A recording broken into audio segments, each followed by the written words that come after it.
മൂന്നാം മോദി സർക്കാരിൻ്റെ ആദ്യ ബജറ്റ് അവതരണം നാളെ.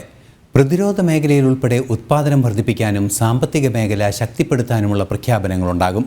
ക്ഷേമ പദ്ധതികൾ തുടരുന്നതോടൊപ്പം കർഷകർക്കും യുവാക്കൾക്കും മുൻഗണന നൽകുന്ന പുതിയ പദ്ധതികളും ബജറ്റിൽ ഇടം പിടിക്കുമെന്നാണ് വിലയിരുത്തൽ.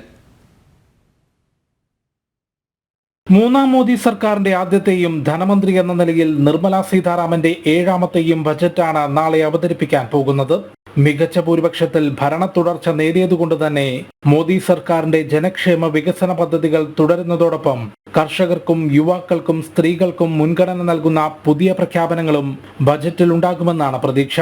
കിസാൻ സമ്മാൻ നിധി, രാസവളത്തിനും കാർഷികോപകരണങ്ങൾക്കും സബ്സിഡി, പലിശരഹിത വായ്പ തുടങ്ങി കാർഷിക മേഖലയ്ക്ക് താങ്ങാകുന്ന പ്രഖ്യാപനങ്ങൾ ഉറപ്പാണ്. പ്രധാനമന്ത്രി ആവാസ് യോജന, റെയിൽവേ, അടിസ്ഥാന സൗകര്യ വികസനം എന്നിവയ്ക്ക് കൂടുതൽ സാമ്പത്തിക നീക്കിയിരുപ്പുണ്ടാകും. ചെറുകിട വ്യവസായം മുതൽ പ്രതിരോധ മേഖല വരെ ഉൽപാദനം വർദ്ധിപ്പിച്ചുകൊണ്ട് സ്വയം പര്യാപ്തത കൈവരിക്കുക എന്ന നയമാണ് മോദി സർക്കാർ പിന്തുടരുന്നത്. വിവിധ മേഖലകളിൽ ഇറക്കുമതി പരമാവധി കുറച്ചുകൊണ്ട് ആത്മനിർഭർ ഭാരത് എന്ന ലക്ഷ്യം നേടാനുള്ള പ്രത്യേക പദ്ധതികൾ ബജറ്റിൽ ഇടം പിടിക്കും.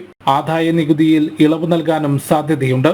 ആരോഗ്യം, വിദ്യാഭ്യാസ മേഖലകൾക്ക് പ്രത്യേക പാക്കേജ് ഉണ്ടാകുമെന്നാണ് വിലയിരുത്തൽ. വമ്പൻ പ്രഖ്യാപനങ്ങൾക്കപ്പുറം വിവിധ ജനക്ഷേമ വികസന പദ്ധതികളിലേക്ക് പണം അനുവദിച്ചുകൊണ്ടുള്ള ജനപ്രിയ ബജറ്റായിരുന്നു കഴിഞ്ഞ വർഷങ്ങളിലും നിർമ്മല സീതാരാമൻ അവതരിപ്പിച്ചത്. ബജറ്റ് തയ്യാറാക്കുന്നതിന്റെ ഭാഗമായി എല്ലാ സംസ്ഥാനങ്ങളിലെയും ധനമന്ത്രിമാരുമായും സാമ്പത്തിക മേഖലയിലെ വിദഗ്ധരുമായും നിർമ്മല സീതാരാമൻ യോഗം ചേർന്നിരുന്നു. ജനം, ഡൽഹി.